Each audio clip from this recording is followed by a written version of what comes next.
Good afternoon students, मैं doctor Sanjeet माजरा। हमने last class में रिसर्च डिज़ाइन के बारे में बात की। उसके बाद आज हम बात करेंगे सैम्पलिंग या निदर्शन।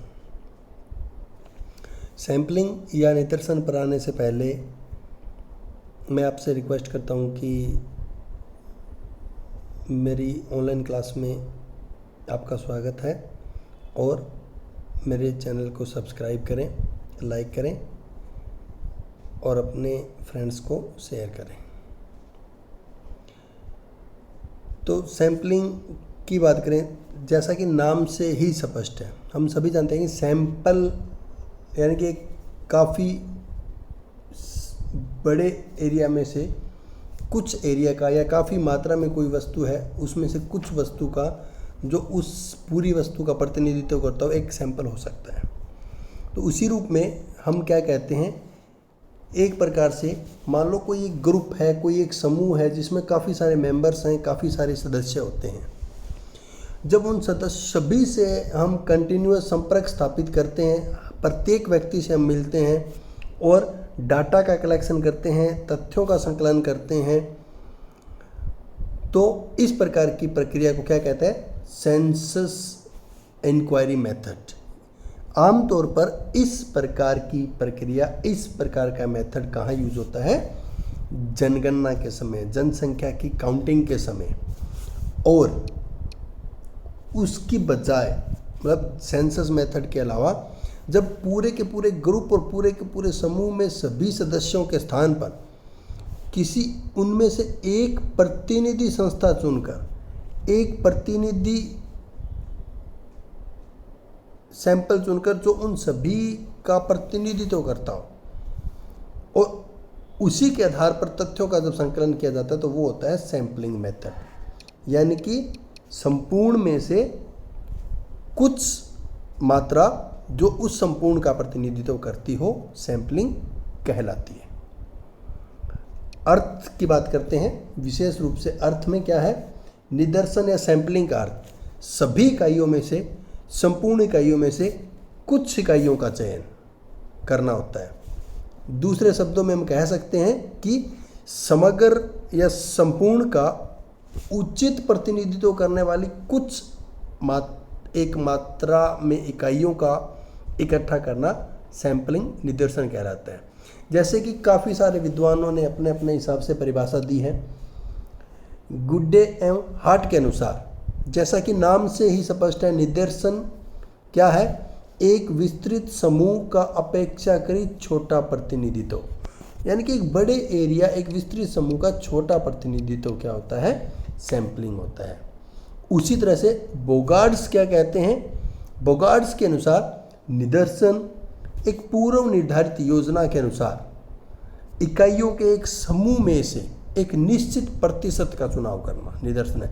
यानी कि कुछ इकाइयों का एक बड़ा समूह होता है, उसमें से निश्चित मात्रा में या निश्चित प्रतिशत में उस समूह में से कुछ इकाइयों को चुनना निदर्शन कहलाता है, एक प्लान के तहत, एक योजना के तहत। ये जो परिभाषाएं हैं, ये अन्य विद्वानों की जो परिभाषाएं हैं, उनके आधार पर हम ये कह सकते हैं कि निदर्शन क्या है, एक प्रकार से संपूर्ण का निम्न प्रतिनिधित्व।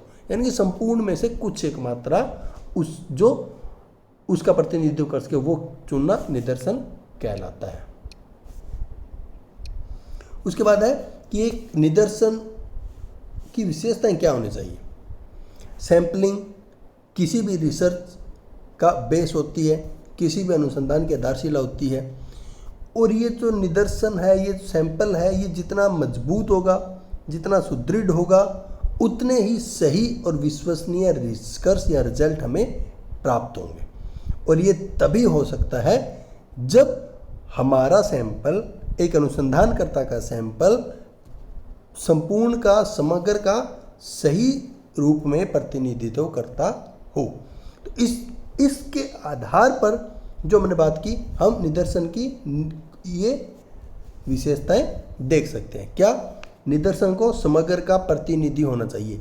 यानी कि एक सैंपल ऐसा होना चाहिए उसमें सारी एक समूह में मान लो 20 प्रकार के व्यक्ति हैं, 20 प्रकार की आइडियोलॉजी वाले व्यक्ति हैं, तो वो सभी 20 प्रकार की आइडियोलॉजी वाले व्यक्ति हमारे सैंपल में आने चाहिए, यानी कि सैंपल ऐसा हो जो पूरे के पूरे ग्रुप, पूरे के पूरे समूह का प्रतिनिधित्व करता हो। हर प्रकार की विचारधारा, हर प्रकार की क्वालिटी, हर प्रकार की कैपेबिलिटी का व्यक्ति जो उस ग्रुप में जुड़ा है से संबंधित हमारे सैंपल में व्यक्ति या होना चाहिए। दूसरा, सैंपल पर्याप्त आकार का होना चाहिए। ऐसा नहीं है कि मान लो एक बहुत बड़ी मात्रा में किसी ग्रुप है या बहुत बड़े एरिया का हम मान लो रिसर्च कर रहे हैं, एनालिसिस कर रहे हैं, वहाँ से हम सैंपल ले रहे हैं, तो ऐसा ना हो कि सैंपल बहुत भारी हो जाए, बहुत अधिक बड़ा हो जाए, और ऐसा भी ना हो कि बहुत छोटा सा सैंपल ले ले। वो दोनों ही अनुसंधानकर्ता के अनुसंधान को बोरिंग बनाते हैं, सही तथ्य और सही निष्कर्ष पर नहीं पहुंच पाते। इसलिए सैंपल निश्चित मात्रा में उसका आकार सही होना चाहिए। एक निश्चित आकार का सैंपल ही हमें सही परिणामों तक, शुद्ध परिणामों तक पहुंचा सकता है। तीसरा है कि एक अनुसंधानकर्ता, एक रिसर्चर में ये संभावना रहती है कि वो अपनी रुचि का प्रयोग कर सकता है, वो अपने इंटरेस्ट का प्रयोग कर सकता है। और जब अपनी रुचि और इंटरेस्ट का प्रयोग कर सकता है तो वो जो सैंपल कलेक्ट करता है उसमें पक्षपात की संभावना बन सकती है। इसलिए इसकी विशेषता में ये कहा जा सकता है कि एक सैंपल ऐसा होना चाहिए जिसमें एक अनुसंधानकर्ता, एक रिसर्चर के अपने रुचि के अनुसार ना हो, वो जो तथ्य कलेक्ट कर रहा है, जो वो रिसर्च कर रहा है, उस विषय के अकॉर्डिंग सैंपल होना चाहिए और वो पक्षपात रहित होना चाहिए। यानी कि अपनी रुचि, अपने इंटरेस्ट के विषयों को वो ले लेगा और अन्य जरूरी विषय जो उसके रिसर्च में आवश्यक है उनको अगर वो छोड़ देगा तो वो सैंपल शुद्ध रिजल्ट, निष्कर्ष नहीं दे सकता। नेक्स्ट है अध्ययन विषय के अनुरूप, कि एक अनुसंधानकर्ता जिस भी एरिया में, जिस भी क्षेत्र में, जिस भी विषय पर वो रिसर्च कर रहा है, जिस भी विषय पर वो अनुसंधान कर रहा है, उसका सैंपल उस विषय को जस्टिफाई करने वाला होना चाहिए, उस विषय से जुड़ा हुआ होना चाहिए, तभी वो सही रिजल्ट और सही निष्कर्ष पर पहुंच सकता है। तीसरा है सामान्य ज्ञान और तर्क का उपयोग, कि एक अनुसंधानकर्ता का सैंपल इस प्रकार का होना चाहिए कि उसमें मतलब सैंपलिंग के नियमों का वो उसने प्रयोग किया हो, उसने एक प्रकार से तथ्यों के आधार पर आंकड़ों को इकट्ठा किया हो और निदर्शन को सही रूप में प्रेजेंट किया हो, यानी कि नॉलेज और तर्क के आधार पर सही या गलत का एनालिसिस करके उस सैंपल का उपयोग किया जाना चाहिए। ऐसा सैंपल ही अनुसंधानकर्ता को शुद्ध रिजल्टों तक पहुंचा सकता है। उसके बाद है व्यवहारिक अनुभवों पर आधारित सैंपल।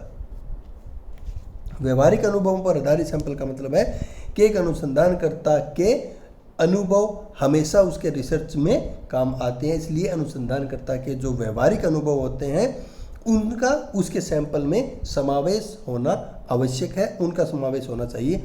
यदि ऐसा करता है तो उस अनुसंधानकर्ता के सामने जो भी समस्याएं उत्पन्न होती है उन समस्याओं का समाधान वो अपने अनुभव के आधार पर, अपने सैंपल के आधार पर वो कर सकता है। इसलिए अनुभव के आधार पर, व्यवहारिक अनुभव के आधार पर सैंपल का कलेक्शन होना चाहिए। और एक सैंपल ऐसा हो जो एक अनुसंधानकर्ता के रिसर्च को, शोध को वैज्ञानिक दृष्टिकोण प्रदान करता हो, शोध को तथ्यों के आधार पर निष्कर्ष निकालने की मार्ग पर आगे बढ़ाता हो। तो इस प्रकार से ये कुछ विशेषताएं एक अच्छे सैंपल की विशेषताएं हो सकती हैं। उसके बाद हम बात करते हैं कि एक सैंपलिंग के लाभ क्या होते हैं, या सैंपलिंग का ही क्यों प्रयोग किया जाता है। नंबर 1, सामाजिक अनुसंधान के क्षेत्र में सैंपलिंग विधि का प्रयोग आज के समय में लगातार बढ़ता जा रहा है, दिन प्रतिदिन प्रयोग अधिक होता जा रहा है। क्यों? क्योंकि सोशल साइंस या सामाजिक विषय है वो काफ़ी जटिल समस्याओं से, या समाज जो है वो काफ़ी जटिल समस्याओं से उलझा हुआ है और समाज में प्रत्येक वर्ग तक पहुंचना, प्रत्येक वर्ग की बात करना संभव नहीं है, जो कि आमतौर पर जनगणना के अंदर सेंसस मेथड का प्रयोग किया जाता है उसकी, वो काफ़ी असुविधाजनक हो सकता है। इसलिए प्रत्येक अनुसंधानकर्ता के पास ना तो इतना समय होता है, ना ही इतना पैसा होता है कि वो समग्र का अध्ययन कर पाए। इसलिए वो अपने अध्ययन को व्यापक बनाने में, तथ्यों के आधार पर सही रिजल्ट निकालने में, शुद्ध निष्कर्ष करने में सैंपल का प्रयोग करता है। इसलिए सैंपल के उसको कुछ लाभ प्राप्त होते हैं, सैंपल के उसके लिए कुछ फायदे होते हैं। सबसे पहले होता है समय की बचत, कि एक अनुसंधानकर्ता कुछ एक महत्वपूर्ण इकाइयों को इकट्ठा करके उसके आधार पर अनुसंधान करता है। कारण क्या है कि वो बहुत थोड़े समय में निदर्शन इकट्ठे कर सकता है और अपने रिसर्च को कम समय में कंप्लीट कर सकता है। यानी कि उसका जो सैंपल है, निदर्शन का उपयोग एक अनुसंधानकर्ता समय की बचत करने के लिए करता है, जिससे अपने अनुसंधान को वो अधिक व्यापक बना सके, अधिक वैज्ञानिक बना सके। उसके बाद है धन की बचत। जिस प्रकार से एक अध्ययनकर्ता, एक अनुसंधानकर्ता कम समय लगा करके अपने अनुसंधान को सही दिशा में, सही रिजल्ट पर पहुंचा सकता है, उसी प्रकार से एक अच्छा सैंपल अनुसंधानकर्ता के धन की बर्बादी को भी कम करता है, उसके पैसे की बचत भी करता है और कम से कम खर्च करके अधिक से अधिक तथ्यों को एकत्रित करके एक सही रिजल्ट पर, सही निष्कर्ष पर पहुंचा जा सकता है, जिससे शुद्ध परिणाम प्राप्त हो सकते हैं। इसलिए सैंपलिंग के उपयोग आज के समय में काफ़ी अधिक हो रहे हैं। उसके बाद है गहन अध्ययन की संभावना। अगर हम बहुत बड़े एरिया का अध्ययन करते हैं तो अनुसंधानकर्ता कुछ समय बाद उसकी रुचि उस अध्ययन में खत्म हो जाती है, उसका इंटरेस्ट खत्म हो जाता है। लेकिन उस बड़े एरिया का एक सही निदर्शन लेकर के, सही सैंपल कलेक्ट कर करके, उस सैंपल में जिन चीज़ों को कलेक्ट कर किया है, जिन तथ्यों को हमने लिया है, उन तथ्यों का, उन चीज़ों का अगर हम अध्ययन करते हैं तो एक अनुसंधानकर्ता अपनी रुचि के साथ, लगन के साथ गहन अध्ययन कर सकता है और उसके द्वारा किए गए उस अध्ययन से जो वो परिणाम प्राप्त करता है वो कहीं ना कहीं शुद्ध हो सकते हैं, सटीक हो सकते हैं। इसलिए सैंपलिंग का लाभ ये भी होता है कि वो एक अध्ययन के अंदर, गहन अध्ययन में मतलब रुचि पैदा करता है अनुसंधानकर्ता की। उसके बाद है प्रशासनिक सुविधा, यानी कि एक अध्ययनकर्ता के दृष्टिकोण से सैंपलिंग बहुत अधिक सुविधाजनक होती है। क्यों? क्योंकि एक तो अध्ययनकर्ता को कम इकाइयाँ कलेक्ट करनी पड़ती है, कम इकाइयों के ऊपर स्टडी करनी पड़ती है, सैंपल समग्र का तो अध्ययन होता नहीं है, इसलिए वो सावधानी के साथ उन कम इकाइयों का अध्ययन कर सकता है। दूसरी, कम सूचनाएं एकत्रित करनी पड़ती है और कम सूचनाओं से परेशानी या व्यर्थ का समय बर्बाद नहीं होता। और ज़्यादातर, अधिकतर जो गवर्नमेंट ऑफिसेज होते हैं, सरकारी ऑफिसेज होते हैं, उनमें सैंपलिंग के आधार पर ही मतलब चीज़ों को समझा जाता है, सैंपलिंग के आधार पर ही निष्कर्ष निकाले जाते हैं। उसके बाद है रिजल्ट या निष्कर्ष में यथार्थता लाने के लिए सैंपलिंग क्या होता है, वो अगर सैंपल हमने सही चुना है, एक अनुसंधानकर्ता ने सही सैंपल का उपयोग किया है, तो उसका रिजल्ट, उसके निष्कर्ष सही होंगे, सटीक होंगे, उसके परिणाम बिल्कुल शुद्ध होंगे, क्योंकि सही सैंपल में इकाइयों में गलती की संभावना बहुत कम रह जाती है। छोटे एरिया पर रिसर्च करते हैं तो गलती की संभावना काफ़ी कम रह जाती है। उसके बाद है कि परिणाम जो होते हैं वो अधिक विश्वसनीय होते हैं, कि सही और विश्वसनीय परिणाम एक अनुसंधानकर्ता प्राप्त कर सकता है। दूसरी ओर एफ स्टीफन ने निदर्शन की कुछ हानियां भी बताई है। वो कहते हैं कि निदर्शन जो है वो औषधि की भांति होता है, वो एक दवाई की तरह होता है, और जब उसका चयन सावधानी से और सही प्रकार से नहीं किया जाए तो वो हानिकारक हो सकता है। जिस प्रकार एक मरीज को उसके रोग के अनुसार दवाई नहीं दी जाती तो कोई भी दवाई उसके लिए सही साबित नहीं हो सकती, इसी प्रकार एक सैंपल सावधानी पूर्वक अगर कलेक्ट नहीं किया जाए तो वो हानिकारक भी हो सकता है उसके रिसर्च के लिए। नंबर एक, हानियाँ क्या हो सकती है कि एक सैंपल में पक्षपात की संभावना रहती है। क्यों? क्योंकि एक अनुसंधानकर्ता ह्यूमन है और ह्यूमन बिहेवियर अपनी रुचि के अकॉर्डिंग काम करता है। तो कहीं ना कहीं उसका ह्यूमन बिहेवियर जो है या ह्यूमन नेचर जो है वो अनुसंधानकर्ता का सैंपलिंग के अंदर उसके सैंपल में दोष उत्पन्न कर सकता है, पक्षपात आ सकता है, उसके निष्कर्ष में, उसके रिजल्ट में पक्षपात आ सकता है। उसके बाद है प्रतिनिधिपूर्ण निदर्शन में कठिनाई, यानी कि हमें एक बड़ी जनसंख्या का मान लो स्टडी कर रहे हैं। अब बड़ी जनसंख्या में कई प्रकार की विचारधाराएं, कई प्रकार के लोग, कई प्रकार के ग्रुप समूह हो सकते हैं। अब सभी प्रकार के विचारधाराओं वाले लोगों को या सभी प्रकार के समूहों के बारे में बात करना या उस प्रकार के सैंपल इकट्ठे करना काफ़ी कठिनाई उत्पन्न करता है, काफ़ी मेहनत का काम होता है। इससे में मतलब अगर हम सही सैंपल नहीं करेंगे तो सही परिणाम पर पहुंचने में प्रॉब्लम भी हो सकती है। उसके बाद है पर्याप्त ज्ञान का अभाव। अगर अनुसंधानकर्ता को अपने अध्ययन विषय में या अपने रिसर्च के एरियाज के बारे में ज्ञान नहीं है, पर्याप्त ज्ञान की कमी है, ज्ञान का अभाव है, तो सैंपल कलेक्ट करना काफ़ी मुश्किल होता है। उसके निष्कर्ष काफ़ी मतलब चौंकाने वाले हो सकते हैं। उसके निष्कर्ष, उसके रिजल्ट सटीक शुद्ध होने की संभावना काफ़ी कम हो जाती है। उसके बाद है सैंपल पर स्थिर रहने में कठिनाई। अब मान लो कि एक अनुसंधानकर्ता ने सैंपल इकट्ठे किए। अब जो उसने सैंपल इकट्ठे किए उन सैंपल्स के संबंध में कहीं ना कहीं अगर अनुसंधानकर्ता को कुछ तथ्य नहीं मिल रहे, कुछ डाटा नहीं मिल रहे, तो वो अपने सैंपल को कहीं ना कहीं चेंज कर तोड़ मरोड़ कर पेश करने का प्रयोग करता है अपने रिसर्च को कंप्लीट करने में। यानी कि एक और फिर उसके रिजल्ट और परिणाम चेंज हो जाते हैं, परिवर्तित हो जाते हैं। यानी कि एक सैंपल के ऊपर टिके रहना, स्थिर रहना काफ़ी मुश्किल होता है एक अनुसंधानकर्ता के लिए।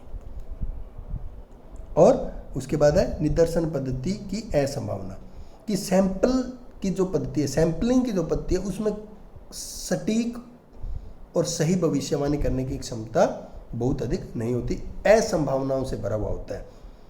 बहुत अधिक छोटा सैंपल ले लिया तो भी रिजल्ट, निष्कर्ष हम सही प्राप्त करने में सफल होने की संभावना काफ़ी कम रहती है।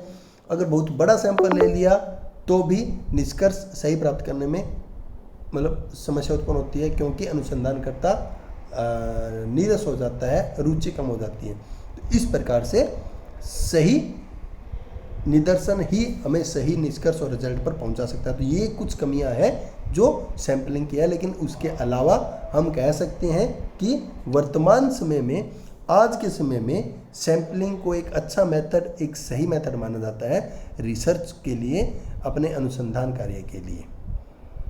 आज के विषय में हम इतना ही करेंगे। तब तक के लिए धन्यवाद, शुभकामनाएं। अगली जो क्लास होगी हमारी, अगला जो विषय टॉपिक होगा वो सैंपलिंग से ही जुड़ा होगा। उसमें हम सैंपलिंग के अलग अलग टेक्निक्स पे या टाइप्स ऑफ सैंपलिंग पे बात करेंगे, सैंपलिंग के प्रकार या टाइप्स ऑफ सैंपलिंग। धन्यवाद, शुभकामनाएं।